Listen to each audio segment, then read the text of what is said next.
Hello, America. Hello, America. Hello, America. I'm gonna take time out 10 minutes, just 10 minutes, to really tell y'all who I am. I was born in Savannah, Georgia, country little fella from Savannah, Georgia. Um, I came in this rural, surprisingly came in this rural, weighing 2 pounds.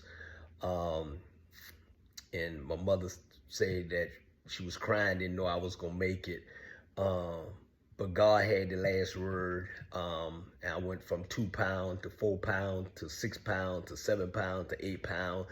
I stayed in an ankle bed for 2 years of my life. And look at me now. I'm 61 years old. My mama told me I was a special child, and she right. I am a special child, and still is a special child. I have five sisters and 4 brothers. My mom's name is Dr. Mallet, and my daddy's name is James Mallet / Joe Brown. I have 2 daddies. One made me, one raised me. And so I am truly blessed. I had a special relationship with all of them. One thing I can say about my real daddy, Joe Brown, I asked him, Daddy, why you left me? Why you left me? You know, he said, son, let me tell you something. He said, I couldn't take care of myself, so I know I couldn't take care of y'all. So when he told me that, I respected him for the rest of my life, because he was man enough to tell me what was what. You know what I'm saying? So I like I said, I grew up in Savannah, Georgia, hard-headed, loud, always cussing, always getting in not so much trouble, but it's more like, you know, those nitpick trouble, like getting put off the school bus or getting put out of school. But far as trouble, like real trouble, like stealing and doing all that, nah, I wasn't even interested in all that. Only thing I was interested in is trying to make it in the NFL. Bless you. Trying to make it in the NFL to make it better for my mama. And so, not that we had a bad time. Now, my stepdaddy, really, like I say, James Mallet, he chicken head. He took care of us. He was a longshoreman, and we didn't have to worry about nothing. We stayed in a 2-bedroom house with my grandmama. It was like 6 or 7 of us. And when he came, he built a house on Farrell Street, and me and my brother, we had our room, and my sister had their room with bunk bed, and so we was okay. You know what I'm saying? I ain't gonna say we was struggling. All I'm saying is, hey, we was okay, and we made it. And mama made sure she made it. She took care of us before all this happened. She had 3 kids at the age of 18. She had 16, 17, 18. Me, Trisha, me, and James. So, and then Sean and Rain came from my other daddy. But we always flat out, great family, great family. And then, I had my other brothers, Jermaine, Reggie, my sister Pam, Adrian. And we good, we roll. So basically with me, the reason why I played sports is because I didn't want to go to jail. I know I was bad. I don't know, it was like, so I went there and, went to play sports. Coach, what's his name? Manny Gold, I can't, Joe, rest in peace. And I went out there to Forsyth Park and was like acting a fool, man. I asked Coach, hey, Coach, you want to play football? I said, yeah. So I hit this guy so hard, like damn near knocked him out. And so I said, Coach, I'm in trouble. And he said, huh? I said, I'm in trouble because he said, nah. He said, you don't get in trouble on here. He said, you play football, you can do whatever. I said, can I kick him? Can I spit on him? Can I do anything to him and don't go to jail? He said, yeah. I said, well, sign me up. And that's how I got started playing football. Forsyth Park. I went for Forsyth Park. And then I left Forsyth Park and I went to Johnson High School, one of the first freshmen to ever play at Johnson High School. I played defensive back. I was mean, I wanted to compete. I didn't compete with nobody else but myself. I knew if I can beat myself, I can beat anybody. I was just arrogant, cocky motherfucker. And still is. I'm cocky and arrogant right now. You know what I'm saying? I'm always gonna be that way. I played ball for the ladies.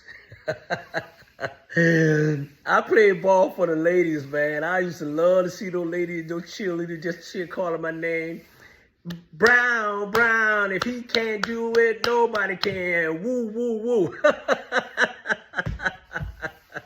Hey, that's God heaven truth, man. I love it. Brown. Call my name, baby. Call my name. So, man, I was just like, and then I went from 2 years at Johnson in 1977. I went to Johnson in 77, 78, no, 79, 78. Then we had to transfer to Tonkin from 80 to 81. And that's when I started shining at Tonkin High School, Wolverine for life. Made a all-city team, just did my thing. Went out there, you know, like I said, I played football, basketball, baseball. My heart was in football. I really and truly wanted to dominate and got a scholarship for Folk Valley State College, Coach Porter. I didn't really stay there. I went there and I was like, Coach, I'm ready to go home to my mama. I was a mama boy, shit. I went out there, next thing I knew, I went back home with my mama. Then I started playing a little semi-basketball here and there in Savannah, Georgia, right there at Savannah Bank. And then I like, you know, had an opportunity. One of the guys seen me. He said, hey, he said, you want to come up here and play on our team, you know, in Atlanta, Georgia, called the Crawford Bandit, whatever, semi-pro. I said, shit, I don't care. All right. I wanted to go up there. So I left and went to Atlanta, Georgia. And the rest is history. I played for them about, 5 years, whatever, won a state championship, won the championship, semi-pro championship. And what happened was I was ready to come. Savannah, we was going, once I won, I had to go to Macon. And so we went to Macon and play. So if I would have won at Macon, I would have been playing in front of my hometown in Savannah, Georgia, to move on to the next, I think the final was somewhere in California somewhere. But I was so happy. I was so happy to, like, man, I get a chance to go to Savannah, Georgia and play in front of my family. But that didn't happen, man. We played this team. These motherfuckers was big. I was like 6'2.5". I was one of the taller person on my team. And I was playing center. And, man, I had to play this guy about 6'5", 6'6". I mean, they were big. They were from New York City, man. They wore our ass out. I know they wore me out, man. This guy was drop stepping, throwing hooks and shit. I was like, ain't nothing I can do with him, man. It was too big for me. But I was like, hey, at least I got my ring. And so that's when my basketball career ended right there. And I was like, you know what? Then I started coaching. And I went from coaching middle school. And then I went from Cal. I went from Cal, Sprayberry. I went to Pebblebrook. I did all that. I taught my daughter how to play basketball when she was 5 years old. One of the greatest basketball players that ever lived in my mind, in my heart. And I feel like I'm one of the greatest coaches that ever lived in my heart. I gave everything I had to the game, 26 years of that. And so, you know, then I got married, you know, to the beautiful wife, Tanya Bell Brown. Been together for 37 years, married 40, been together a while until she passed away. And September the 14th, 2015, one of the hardest days of my life, man, flat out hard. And so, you know, I took care of her until to the end. And, you know, I'm happy about that. There's no, you know, I'm good. I did what I needed to do to death do you part. Brandy, man, this girl was awesome. She was awesome. She was a bad girl. I taught her how to compete. I taught her the game first before her talent caught up with her. Compete. And she the same way. She arrogant, she cocky. She have her own business. I'm proud of her.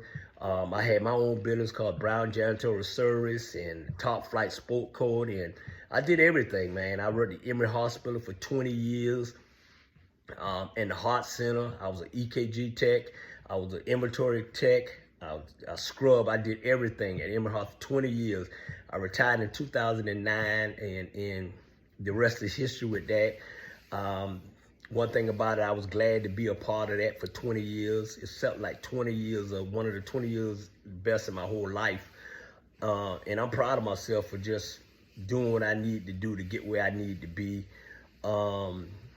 And far as me just, just living and got apartment, and me and my brother James got apartment, and and matter of fact, the first apartment my brother had was called Savannah Oak. And we was right at home because we came from Savannah. We stayed in the apartment Savannah Oak, and it was crazy. And then, like I said, I married the woman of my life, moved on, and man, like I said, I just gave all my life to Marietta, Atlanta, Fulton County, Pebblebrook, Cal, Georgia Crush, Primetime AAU. Man, I did it all. Finally won my 2 state championship from Fertile Prep High School, and once back in, I did it in 2008, 2018, 2019, and that was it, man. I was like, you know what, I'm good. I got tired, burnt out, and so I had a good career in sports. I had a good career in business. And now I'm just living my dream, just living, doing podcasts. Got introduced to podcast from my friend Julius Hall. I went on one of his shows, The Rabbi, I believe, one time. And the next thing I know, I was like, hey, let's see if I can get my own show, And that went on there as America After Dark with Bernard Brown. And it was fantastic. And I'm still rolling. Now I'm doing podcasts on YouTube, TikTok, Instagram. I'm just putting the competitiveness, keeping the competitiveness in me, because when you get a certain age, I can't run up and down the court no more. Can't play no football. I took golf for I've been playing golf for 45 years. That's a long time. I took up golf, Robert Liner, my partner, he introduced me to it, and then the rest is history. So I went to Savannah, Georgia last year. I came there November 6, 2023. Stayed there with my sister done for a whole year, and just helped my sister with a transportation company. And then got caught up, got pushed into this politics, got pushed into it. Not so much push, I just seen Savannah, Georgia in the wrong direction, going in the wrong place, and still going in the wrong place. The leadership is not good down there. And it started with that Mayor Van Johnson. I think he's a terrible leader. I think he's an asshole. I think he don't respect nobody but himself. I think he's not legit. So he won't quit at the end of the day. And so he got 4 more years down in Mayor Savannah, Georgia, and that'll be enough for him. So 2028 is going to be an important year for Savannah, Georgia. And if I decide to come back down and run for mayor, I guarantee you, I know I will win, because I'm a people person. I don't care what color you is. I'm going to treat everybody fair. I'm going to treat everybody right. If we got a homeless problem, I'm going to address that. If we got an economic problem, I'm going to address that. If we got scared not paying their taxes, I'm going to address that. If we got all these contractors giving brown paper bags, I'm going to address that. Okay, I'm going to address everything that is a problem in Savannah, Georgia. I don't need these people coming from the north taking the houses down there because they the one can afford it, and the ones who grew up there can't afford it. I'm not going to let them push the black people outside. I'm bringing the black people back. At the end of the day, we grew up there, and so we should always give back. So I'm going to address a lot of those problems that he want to address, because him let me call a name, is Levitt, is Linda, it's Estella, it's Nick, it's Pewdy. Now you got Karen Bell back down there, and you got Van Johnson. You got them that they are not leaders, okay? You can't build a leader. It have to be in your heart and be in your soul. And if, like I say, if I come back, I would definitely change the game. I would change the game. And it don't matter. I would change the game. So don't look at it for a handout. Don't look at it for no brown paper bag, because you can't buy me at the end of the day. Nobody can buy. Money don't make me. God made me. Mama raised me. Daddy beat my ass. And that's it. And I am the one and only Bernard Brown, a.k.a. America After Dark. I love y'all. Wherever I go, I thank y'all for just being nice to me and giving me a hug and I appreciate it. And I thank y'all for just loving me, and I love y'all, and I'm definitely out of here.